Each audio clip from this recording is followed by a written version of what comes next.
On a déjà consacré une vidéo aux voitures capables d'atteindre le 1 million de kilomètres sur la chaîne. Et vous avez été nombreux à la regarder et à la commenter. Mais ce que l'on sait moins, c'est qu'il existe une catégorie de modèles tout aussi indestructibles et qui pourrait pourtant disparaître dès 2026.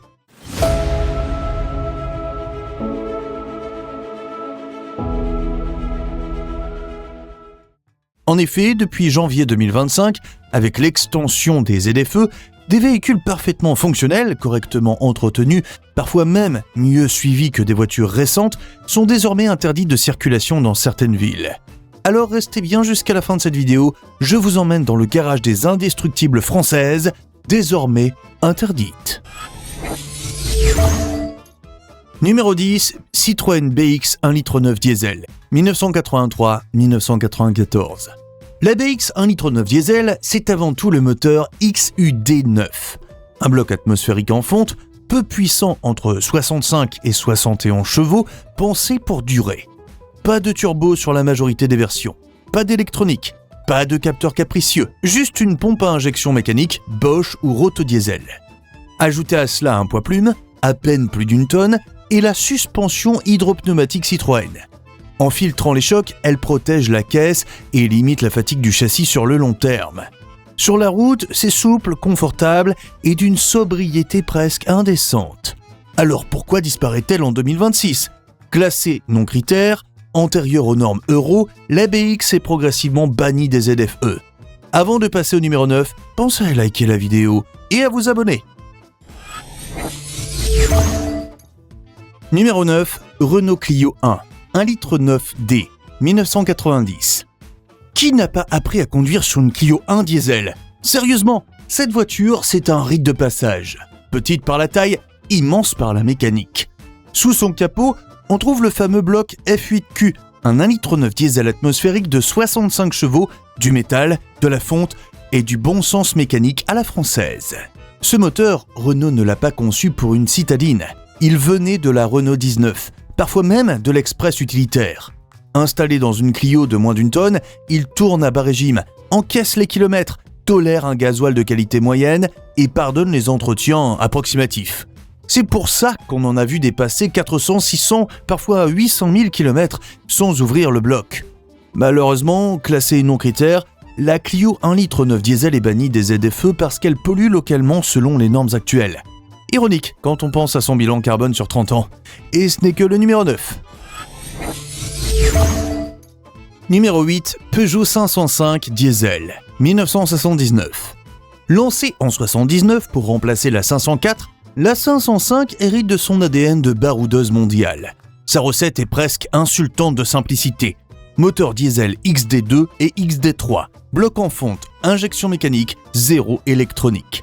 Tant qu'il y a du gasoil et de l'air, ça tourne. Point. Avec 70 à 80 chevaux pour plus de 2,3 litres, le moteur n'est jamais stressé. Il travaille tranquille, loin de ses limites, ce qui explique pourquoi atteindre 500 000, 800 000, voire 1 million de kilomètres n'a rien d'exceptionnel sur ces autos. Ajoutez à ça une transmission arrière ultra solide et un refroidissement dimensionné pour rouler sous 40 degrés et vous obtenez une vraie enclume mécanique. Aujourd'hui, cette icône de fiabilité est strictement interdite en ZFE. Numéro 7, Citroën XM, 1989 à 2000. À la fin des années 80, Citroën a un objectif clair, reprendre le pouvoir face aux berlines allemandes. La réponse s'appelle XM. Une grande routière que vous connaissez déjà, puisqu'on en a parlé plusieurs fois sur la chaîne. Signée Bertone, la XM affiche un design futuriste et mise tout sur le confort, avec la mythique suspension hydropneumatique hydractive. Mais la vraie force de la XM se cache ailleurs, sous le capot. Les moteurs diesel 2,1 litres TD et 2,5 litres TD sont pensés pour encaisser les kilomètres, beaucoup de kilomètres. Le 2,1 litres XUD en particulier est un moteur surdimensionné, en fonte, peu sollicité, sans filtre à particules ni électronique complexe. Le 2,5 litres TD, plus puissant, demande davantage d'attention, mais reste capable d'enchaîner les kilomètres d'autoroute pendant des décennies. Et pourtant aujourd'hui, la Citroën XM est condamnée. ZFE, diesel ancien, vignette critères défavorables. Son exclusion des centres-villes est désormais programmée. Numéro 6, Renault 21 2 litres 1 turbo diesel, 1986. La Renault 21 turbo diesel, c'est exactement le genre de voiture que l'État ne sait pas quoi faire parce qu'elle contredit tout le récit moderne. Sous son capot, on trouve le fameux bloc J8S, un moteur tout en fonte, conçu à une époque où Renault ne cherchait pas à battre des records de CO2 sur une plaquette marketing. Ce moteur, on ne l'a pas mis uniquement dans la R21. On la retrouve dans les utilitaires, des monospaces et même dans des Jeep Cherokee. Pourquoi ? Parce qu'il encaisse tout. Mauvais gasoil, démarrage à froid, charge lourde, kilomètres avalés. Et aujourd'hui, paradoxalement, cette voiture devient indésirable parce qu'elle est non classée, donc persona non grata en ville. On parle d'une familiale fiable, amortie depuis 30 ans, utilisée par des gens qui bossent, qu'on pousse doucement vers la sortie. Passons au numéro 5, Peugeot 405 diesel 1987. Lancée en 87 et dessinée par Pininfarina, la Peugeot 405 devient rapidement la berline de référence des taxis et des VRP. Une voiture faite pour une chose, avaler les kilomètres sans se poser de questions. Sous le capot, le XUD9 est un moteur volontairement surdimensionné. Bloc en fonte, injection indirecte mécanique sans presque aucune électronique.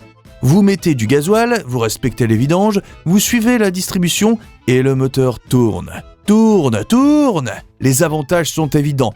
Une consommation maîtrisée, des coûts d'entretien très faibles, une réparabilité totale et une fiabilité éprouvée sur tous les continents. Malheureusement, en 2025, son système de dépollution moderne et son norme euro récente, la 405 est désormais classée indésirable dans les ZFE. Dites-moi en commentaire ce que vous en pensez. On passe à la suivante. Numéro 4, Renault 19 diesel 1988. Lancée en 88, la Renault 19 avait une mission claire pour le constructeur, prouver que la qualité était de retour chez Renault. Et ce n'est pas qu'un slogan. Projet X53, conception assistée par ordinateur, test d'endurance renforcé. Et sous le capot, un 1,9 litre diesel atmosphérique F8Q réputé pour sa robustesse. Mais en 2026, la R19 pourrait disparaître des routes parce qu'elle devient administrativement indésirable. Non classée ou critère 5, exclue des ZFE, elle est pénalisée par des normes d'opacité conçues pour des moteurs bien plus récents. Pourtant, ses qualités restent intactes. Une fiabilité reconnue, une mécanique réparable, un coût minimal et une autonomie impressionnante. Face à cela, des limites bien réelles, des émissions élevées, une sécurité d'un autre temps et des pièces périphériques de plus en plus rares. Numéro 3, Citroën Xantia TD, 1993 à 2001. Lancée en 1993 pour succéder à la BX, dessinée par Bertone, la Citroën Xantia symbolise l'âge d'or de l'automobile française. Sous le capot, des moteurs devenus légendaires, les diesel XUD, 1,9 litre TD, 2 litres 1 TD, bloc fonte, injection indirecte, presque pas d'électronique. Ajoutez à cela la suspension hydropneumatique et vous obtenez une voiture confortable, fiable et encore réparable aujourd'hui. Un modèle à la longévité reconnue, pour un coût d'usage dérisoire. Mais ça ne suffit plus. Classée critère 4 ou 5, la Xantia est bannie des centres-villes à partir de 2025-2026 à cause des ZFE. Peu importe son état, peu importe sa fiabilité, la loi ne juge plus la mécanique, seulement l'étiquette. C'est pour cette raison que la Xantia mérite sa place parmi les Françaises indestructibles que l'État est en train de faire disparaître. Numéro 2, Peugeot 205 diesel, le moteur XUD 1983. La 205 diesel, c'est le sacré numéro qui a littéralement sauvé Peugeot au début des années 80. À l'époque, PSA est au bord du gouffre, et ce petit projet M24 devient une question de survie industrielle. Résultat, une auto simple, légère, et surtout un moteur XUD. Techniquement, on est à l'opposé de ce qu'on fabrique aujourd'hui. Le XUD7 en 1,7 litre ou le XUD9 en 1,9 litre tourne doucement, encaisse tout, et s'use à une vitesse ridicule. Tant que vous entretenez le refroidissement et que vous faites vos vidanges, ce moteur peut dépasser 500 000 bornes. Et oui, certains ont franchi le million sans ouvrir le bloc. Ses avantages, coût d'achat dérisoire, entretien simple, réparabilité totale et une sobriété exemplaire pour l'époque. Mais voilà, en 2026, cette mécanique indestructible devient indésirable. Non classée critère, elle est bannie des ZFE parce qu'elle ne rentre plus dans les cases réglementaires. Numéro 1, Peugeot 504 diesel, 1968. Lancée en 68 pour succéder à la 404, la Peugeot 504 est conçue dans une France industrielle, solide et pragmatique. Produite en France jusqu'en 1983, puis assemblée jusqu'en 2005 en Afrique et en Amérique du Sud, elle dépassera les 3,7 millions d'exemplaires. Ce n'est pas un hasard si elle sera surnommée la reine de l'Afrique. Sous le capot, on retrouve les blocs diesel Indenor, fonte massive, tolérance large, injection mécanique, aucune électronique. Des moteurs pensés à l'origine pour des usages industriels et marins. Malheureusement, cette robustesse mécanique absolue se heurte aujourd'hui aux nouvelles réglementations. Non classée critère, fortement émettrice de NOx, sans aide à la conduite ni équipement de sécurité moderne, la 504 devient légalement indésirable en ville. La 504 diesel est sans doute trop solide pour notre époque. Dites-moi ce que vous en pensez en commentaire. Abonnez-vous et à très vite dans le Garage Français.